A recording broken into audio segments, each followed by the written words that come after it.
Hi, I'm Tammy, co-founder, co-creator of Rise Gatherings, retreat experiences for women. And I am being joined today for a wonderful conversation. It is with Vera Kasper. And Vera will be leading several yoga classes at the Weekend Getaway. I'm going to read the titles because all of them make me want to just join in. But before I do want to say that Rise Gatherings retreats are for the retreat curious as well as the retreat enthusiast, meaning if you love retreats and know all about them, this is for you. And if you've never been on one, it's a very welcoming space. And the same is true for our yoga classes at the retreat. While it's not a yoga retreat, we say it's yoga optional. A lot of people, when you say retreats, they automatically think of yoga. We offer beautiful classes throughout the weekend on the dock, overlooking the water and in other sweet spaces. And we are so lucky to have Vera leading these classes this year. So here's her class list. They are Sunrise Flow, as the sun rises over the water, a move to rest, that is the arrival class, that's when people are arriving on Friday, yoga in the woods, which self-explanatory, and a Pajama Candlelight Restorative Yoga class, also needs no explanation. She's also, if you happen to be listening to this before June 5th, 2024, she's also leading an online class for our online community called Move to Rest. And that will be a yoga class to wind down at 7 p.m. on June 5th, Eastern Time, just to soothe your nervous system and relax and, yes, restore. So just as I said that it is Rise Gatherings retreats are for the retreat curious as well as the retreat enthusiast. Talking to Vera, she speaks to both. So enough of me. Time to introduce you. Thank you for being here, Vera. Please introduce yourself by just saying a little bit about who you are and what you do, and I will ask you many more questions about you and your story. Hello, and thank you for having me. I'm so excited to be part of the Rise Gathering this year and participate and teach at the retreat. As said, I'm Vera. Got a beautiful introduction. Thank you for that. I grew up in Switzerland and moved to New York many years ago, and live now in Brooklyn. I teach in Brooklyn. I teach in Manhattan. Besides having a day job as well. But teaching yoga and being in that mind, body, spirit world is really where my passion is. Beautiful. So, well, let's get into it. What is I feel like a lot of people have a yoga story if they're have a yoga practice, but also yoga teachers tend to have a story of why they wanted to teach. So how about yours? I feel like it's a little long-winded, but I'll keep it not too long. You have such a beautiful way of expressing yourself. So storytelling is, to me, the most compelling. Like, we could give a little lecture on the benefits of yoga, but it is the storytelling that people, I think, want to hear. So tell your story without pressure.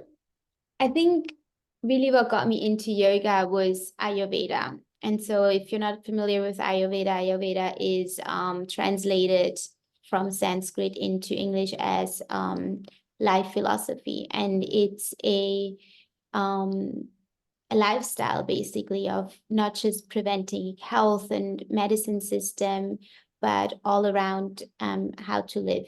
And I think what drew me to that was really how I grew up in a very holistic, traditional medicine home, where it was about the individuum and about preventive health. And so when I discovered Ayurveda, I was really like fascinated by it. And so I started studying it, and then I decided to go on a trip with my mom to Sri Lanka to do a whole treatment there for 3 weeks. And then this trip I decided then that was ending in January. And so I decided in February to enroll in my first 200-hour teacher training. And to be honest, like my very first yoga class experience, I wasn't really into it, and I wasn't really doing it for the first few years once I did that first class, but I eventually got more and more into it. And when I did the teacher training, for me, it was more the educational piece about it. I just wanted to learn more. I wasn't even sure if I'm going to teach after the training. And I think I did it over 7 months on like weekends. And when I graduated, I was like, oh my God, I will not teach this. Like, this is so overwhelming. This is so much information. What is going on? I need to learn more before I feel safe, that I can teach safe. And no, I'm not going to teach right now. And so then I think about a year and a half later, I decided to, not even a year and a half, probably just a year later, I decided to do a second training. So I added a 300-hour, and I did it at a different studio in New York, and they were just like, forget everything you learned there. This is the new way. You're not going to hurt anybody. It's all about people need to be reminded that they need to be mindful and they need to be in their body, and you're not teaching someone to hurt themselves. Whatever you're saying, it's if they don't listen to themselves. And I was like, this is very interesting. And as to a certain degree, I not 100% agree with them. I think there's still skills that are needed for a teacher. It's not about just every person being in their body, because that's also something you have to learn.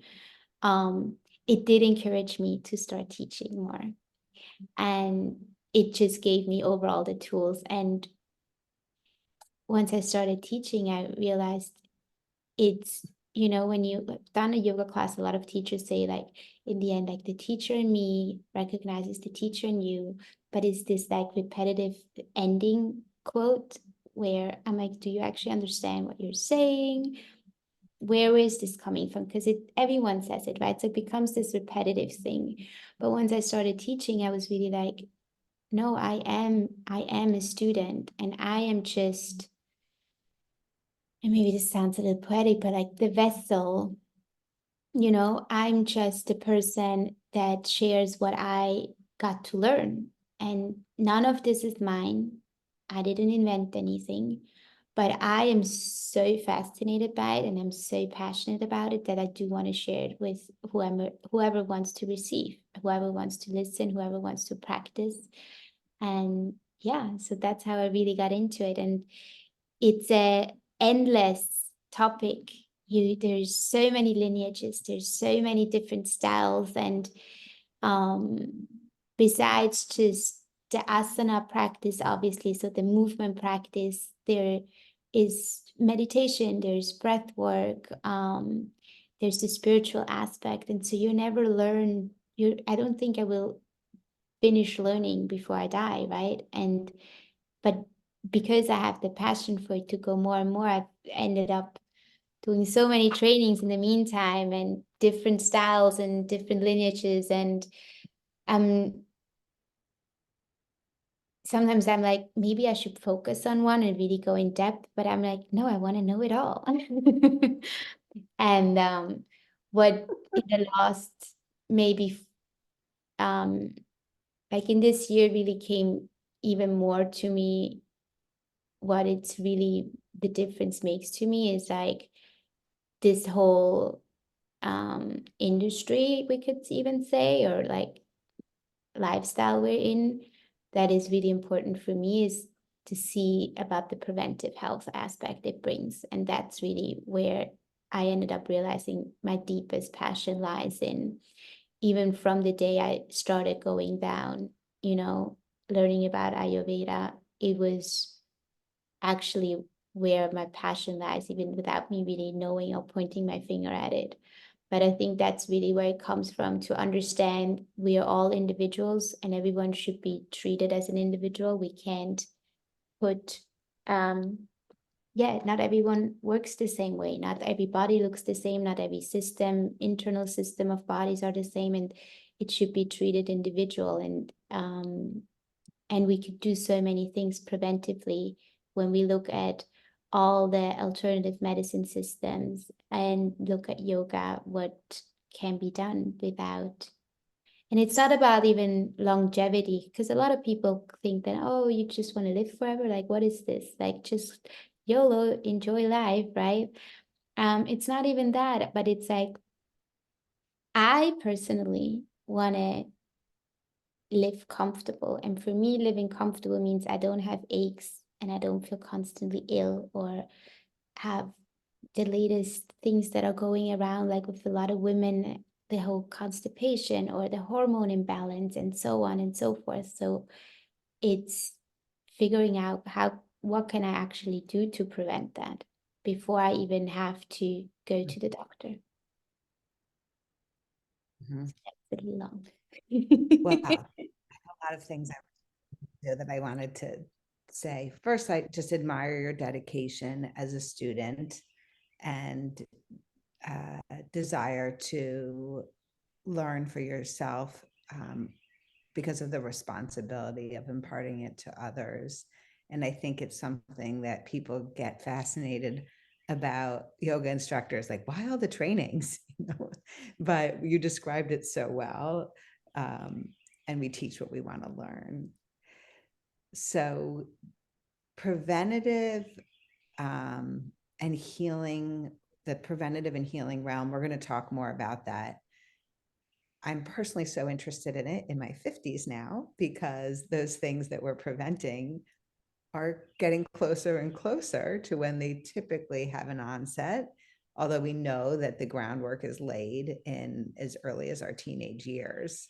But it's, what's the name of the magazine, I think, for people in their, when they retire, is like prevention. So it is the time. And yes, I agree with you. It's not about living longer. It's about living better. We don't just want more years in our life. We want more life in our years. And when I got started with yoga, we're not going to give my yoga story today, but I was an instructor for 20 years, and I entered yoga in the 90s, kind of on the heels of the fitness industry. My generation, we were the aerobics generation, and exercise was about appearance. So it turned a lot of people onto yoga, but it had some baggage that was like the typical baggage that was imparted to women, about it being about how you looked and getting your workout. So I love this idea that it's so much more holistic, and it also really honors what yoga's was for hundreds of years before we hijacked and commercialized it. So talk a little bit more about the preventative and healing aspects of yoga specifically. What are some things that you get excited about and that you would like people to know? Yeah, I think, again, first of all, a lot of time when we think about yoga, we think a set of this asana of the movement practice, where it really was introduced to the Western world of just another fitness class, ideally hot, so we sweat, right? Because otherwise, if I don't sweat, I didn't work out, and I want this to use as a workout. And the movement part of it, I think, is great. Yes, because we do need to move our bodies, especially now that we are driving places, sitting in desks all day long, right? So, I mean, it's the last quote they said, sitting is the latest smoking. So 100%, we do need that movement part.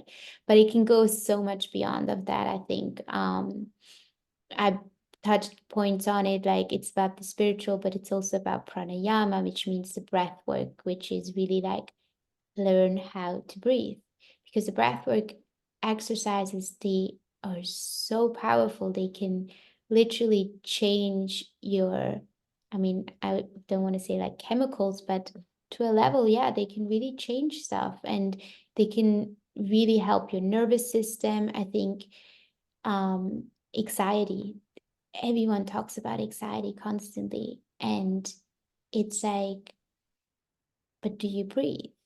and how do you breathe, and where's your breath? And so that's already a part where I think, and if you learn how to breathe, and in a general class, you can start thinking about it. Oh yeah, the teacher always cues the breath. Interesting, right? Oh yeah, I should breathe. I'd be constantly reminded to breathe, right? And so it's like a big part about it is the nervous system. Definitely, we do that with pranayama. We do that at pairing breath with movement. We also help then our mind to start being just in the moment and not constantly in the past or the future, by just focusing on our breath. And so I think that is a big part where we can learn preventive things of not having these anxieties, not having all the mental stuff that is happening more and more now.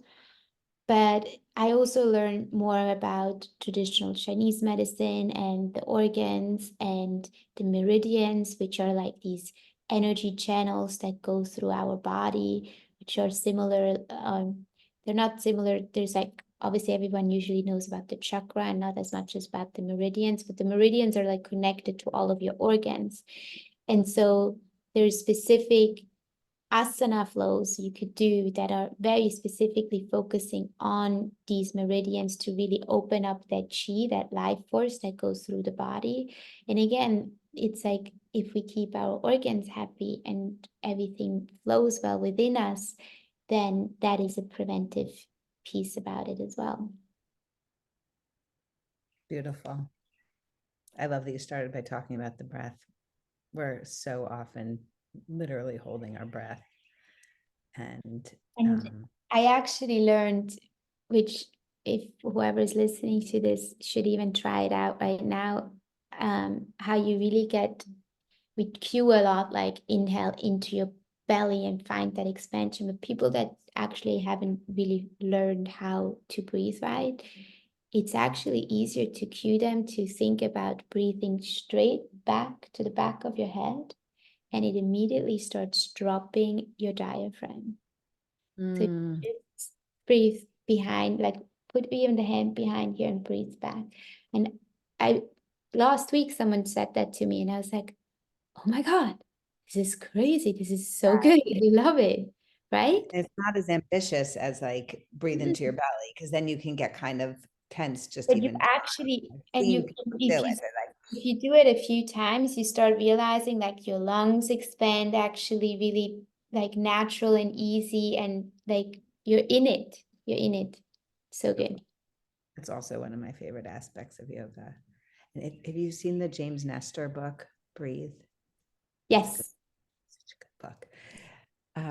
Okay, so we'll wind down with a question about the title of your class that you're leading online and at the Weekend Getaway in September, Move to Rest. I love this title, and I'd love for you to talk about what it means to you. The move to rest, if you know, I think what most people think of an asana class is like, okay, we're gonna do a few sun salutation and then we're gonna chill out. But I like the idea of it, and that's pretty much what's happening. I mean, not just a sun salutation. I like to be a little bit more creative with my flows. But it is this idea that yes, we move our bodies first, and we will bring energy and we will get everything flowing. But then also allowing yourself for the second half, or like the last 20 minutes of a class, to really start dropping in. And so with the movement in the beginning, and you start focusing on your breath and the movement, it allows your mind actually to already stop being a bit more in the moment. And then when you come into the resting part, you can really release and drop in. And then in the resting part, I usually like to really like use props and get really restorative, so that not even your body has to work, like your muscles don't have to work anymore, your limbs, your ligaments don't have to work anymore. So you can really drop into that release of your nervous system. Beautiful. I love that we're doing it at 7 p.m., at least East Coast time, because the movement, you gotta digest your dinner potentially, and the movement is important to release the day so that you can rest. I hear so often from women that they have trouble falling asleep or staying asleep, and that they have this feeling of being tired and wired. And it's classes like yours that are really impactful for allowing us to find that resting state. You can't just flip the switch from our Totally. busy overstimulation. And it's the more we practice it, the easier it is. So I'm looking forward to that on June 5th, and people can register at risegatherings.com, and they can also find out more about doing yoga with you at the Weekend Getaway. Where can people learn more about you, where to take your classes in Brooklyn? And you didn't even mention, but you lead these fasting retreats. So people are going to have to just go look you up for that, because those are really an incredible resource as well. So how can people find you? Yeah, so I teach in 3 studios actually in New York. So the one in Manhattan is the Bhakti Center. It's a temple led by the Bhakti tradition. So it's a beautiful space because it's really like tapping into the spirituality of everything. I also teach in Brooklyn at Prema Yoga in Clinton Hill, and then as well starting in June now in Williamsburg at Kala Yoga, which is a combination of a heated and regular classes. And to look me up, so my retreats are on Loremea _ yoga. I'm sure we can put that in the show notes. Yeah, but just spell it, because sometimes people just listen to these like podcast style. So Okay. go ahead and spell your website. So it's LOREMEA and then _ yoga. And my personal handle, where I usually post when I teach where, even if like special classes come up, is a little weird because I made this weird combination of my 3 first names, but it's spelled of VESHANAJ. So Vishane. Great.